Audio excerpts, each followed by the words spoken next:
नमस्कार मेरे प्यारे साथियों। हम बात कर रहे थे राजस्थान जीके के बारे में। जो 1000 महत्वपूर्ण प्रश्न हैं उनको मैं आपको पढ़ाने का जो प्रयास है वो कर रहा था, और इसी कड़ी में हमने राजस्थान इतिहास के जो प्रश्न हैं वो कवर किए थे। और आज हम बात करेंगे राजस्थान कला संस्कृति के बारे में। ठीक है, तो ये प्रश्न है दोस्तों, ये आपके 2025 जो आपका भर्तियों का वर्ष है, तो इसके लिए काफ़ी इंपॉर्टेंट प्रश्न बनने वाले हैं। ठीक है, प्रश्न आपको 100% गारंटी के साथ कह सकता हूँ मैं कि जो प्रश्न देखने को मिलेंगे एग्जाम में वो आपको यहीं से मिलेंगे। ठीक है, प्रश्नों को थोड़ा सा घुमा फिराया जाएगा, उनका लेवल बनाया जाएगा और आपको पूछे यहीं से जाएंगे। ठीक है, तो आप विश्वास रखिएगा और इन प्रश्नों को पढ़िएगा। ठीक है, पीडीएफ यदि आप डाउनलोड करना चाहते हैं तो इसका लिंक जो है वो मैंने डिस्क्रिप्शन में दे रखा है, उस पर आप क्लिक करेंगे तो हमारा जो ऐप है इसके स्टडी एकेडमी के नाम से वो ओपन होगा, और उसको आप ओपन करके जो है वो इस पीडीएफ को डाउनलोड कर सकते हैं। तो इस तरीके से आप डाउनलोड कीजिएगा, पूरा प्रोसेस है मैं आपको बता दूंगा और हमारे एक नए वीडियो में।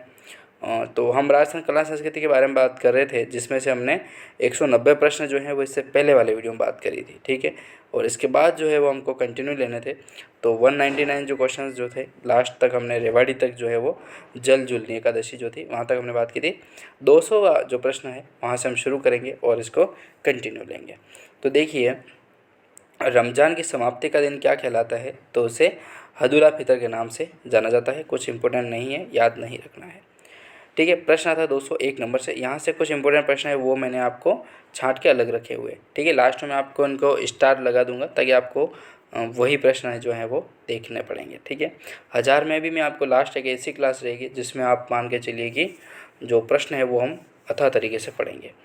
देखिए, 201 नंबर का प्रश्न है कि बसंतीय नवरात्रा का प्रारंभ होता है। तो चैत्र शुक्ल एकम से जो है वो बसंतीय नवरात्र का जो प्रारंभ है वो होता है दोस्तों। ठीक है, चैत्र शुक्ल एकम को ये अपना हिंदू महीना है। अगर यदि हम अंग्रेजी कैलेंडर की तरफ चलें तो चैत्र जो है वो अपना इसमें आता है मार्च और अप्रैल में आता है दोस्तों। ठीक है, फरवरी और मार्च में नहीं आता है, मार्च और अप्रैल में, क्योंकि जो चैत्र का जो कृष्ण पक्ष और शुक्ल पक्ष होता है वो 15-15 दिन का होता है। ठीक है, तो मार्च का जो मिड आता है, जो मार्च की 15 तारीख के लगभग आता है, 15-16 तारीख या 14-15 तारीख मान के चलिए, तब से अपना चैत्र लग जाता है। ठीक है, तो 15 दिन कृष्ण पक्ष के या शुक्ल पक्ष के मानिएगा आप। ठीक है, और 15 दिन जो अपने अप्रैल में चला जाते हैं वो आपके शुक्ल पक्ष या कृष्ण पक्ष मानिएगा। तो इस तरीके से जो 15 दिन का शेड्यूल रहता है वो अलग अलग तरीके से जो है वो महीने चलते रहते हैं। ठीक है, तो देखिए, फाल्गुन जो आएगा ना दोस्तों वो आएगा अपने दिसंबर और जनवरी, इन दोनों को मिला करके फाल्गुन आएगा। ठीक है, फरवरी मार्च नहीं नहीं सॉरी फरवरी और मार्च इन दोनों को मिला करके जो है वो फाल्गुन आएगा। तो इस तरीके से आपको याद रखना है। ठीक है, इसका जो त्यौहार का वीडियो है वो मैंने अलग से आपको बना करके प्रोवाइड करा रखा है, उसको पढ़िएगा। और नए अपडेट के साथ भी मैं भी आपको अगला वीडियो लेकर आके आऊँगा। ठीक है, चलिए नेक्स्ट प्रश्न है कि सिखों द्वारा नई फसल के आगमन की खुशी में कौन सा त्यौहार मनाया जाता है?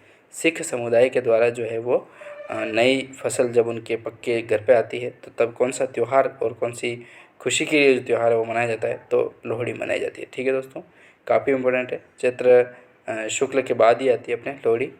प्रश्न है 203 नंबर का कि चौमासा या चातुर्मास की शुरुआत जो है वो कब से होती है? तो देवशयनी एकादशी से जो है वो चतुर्मास लगता है। ठीक है, 4 महीने के लिए जो देव हैं वो शयन करते हैं। ठीक है, चातुर्मास। प्रश्न है कि गुरु गोविंद सिंह जयंती कब मनाई जाती है? तो पौष शुक्ल सप्तमी को जो है वो गुरु गोविंद सिंह जयंती मनाई जाती है। सरस मेला हस्तशिल्प आयोजित होता है दोस्तों, तो जयपुर में आयोजित होता है। ठीक है, आपको याद रखना है, सरस मेला जो हस्तशिल्प का मेला है वो कहाँ पर आयोजित होता है अपने? तो जयपुर में होता है। प्रश्न है नेक्स्ट, आदिवासियों का कुंभ कहा जाने वाला बेणेश्वर मेला किस जिले में स्थित है दोस्तों? तो अपने डूंगरपुर में स्थित है। ठीक है, डूंगरपुर जो है वहाँ पर बेणेश्वर धाम जो है वो है अपना, और वहाँ पर आदिवासियों का कुंभ भरता है, बेणेश्वर जिस मेले को कहा जाता है, डूंगरपुर में स्थित है। किस शासक के शासनकाल में कोटा में दशहरा मेला लगाना प्रारंभ हुआ था? तो माधो सिंह के समय काल में हुआ था। ठीक है, आप इतना सा इसको याद रखिएगा। चलिए इधर से हम यदि और पढ़ें, आगे प्रश्नों की ओर बढ़ें, तो 208 नंबर का प्रश्न आता है, सीतावाड़ी का मेला सहरिया जनजाति का जिसे कुंभ कहा जाता है वो कहाँ पर लगता है? तो केलवाड़ा बारह में लगता है दोस्तों। 109 नंबर का प्रश्न आता है कि राजस्थान के रुणेचा के मेले की वह विशेषता जो सुखी समाज के लिए आवश्यक होती है? तो सांप्रदायिक सद्भावना। ठीक है, यही एक इम्पोर्टेंट है और इसी को अपना जो देश है वो मान करके आगे बढ़ रहा है। ठीक है, सांप्रदायिक सद्भावना को आगे बढ़ाना। तो रुणेचा का जो मेला है वो इसका एक प्रमाण है। ठीक है, सांप्रदायिक सद्भावना को बढ़ावा देने के लिए। प्रश्न आता है 210 नंबर का कि भगवान शिव को समर्पित शिवाड़ के मेले का आयोजन जो है वो राजस्थान के किस जिले में होता है दोस्तों?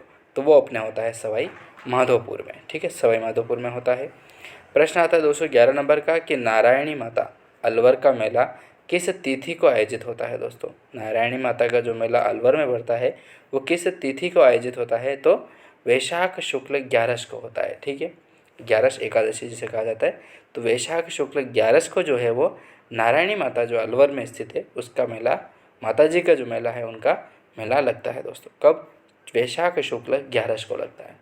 ठीक है, मैं आपको एक बार और रिपीट करना चाहता हूँ कि आपने पीडीएफ डाउनलोड नहीं की है दोस्तों, तो हमने हमारी तरफ से फ्री आपको जो ये पीडीएफ है प्रोवाइड करा रखी है हमारे ऐप पर। आप एक बार आप हमारा जो ऐप है उसको डाउनलोड कीजिए, लिंक मैंने डिस्क्रिप्शन में दे रखा है। आप उस पर क्लिक करेंगे तो आप प्ले स्टोर पर ओपन होगा हमारा ऐप। ठीक है, आप उसको इंस्टॉल कीजिएगा और इस पीडीएफ को जो है वो आप नोट्स वाले फोल्डर में जा कर के डाउनलोड कर सकते हैं, और चाहें तो प्रिंट आउट निकलवा के पढ़ें तो आपके लिए काफ़ी बेटर होगा। ठीक है, तो मिलेंगे नेक्स्ट वीडियो में, तब तक के लिए जय हिंद।